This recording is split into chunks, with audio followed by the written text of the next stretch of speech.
Hii ni ofisi yetu ya umma, ni ofisi ya mtendaji wa kata ya Kipunguni B.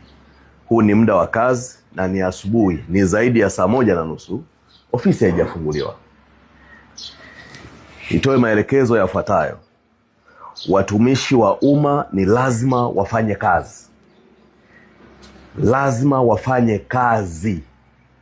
Serikali imeajiri watu ili wawahudumie wananchi.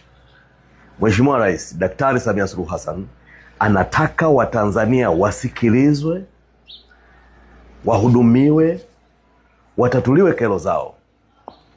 Hatuwezi kufikia malengo hayo kama muda wa kazi ofisi ya umma inakuwa imefungwa namna hii. Tumia nafasi hii kwa niaba ya Waziri wa TAMISEMI Profesa Shemdoe nimwelekeze mtendaji wa kata ya Kipunguni B, popote atakapopata taarifa hizi akaripoti kwa mkurugenzi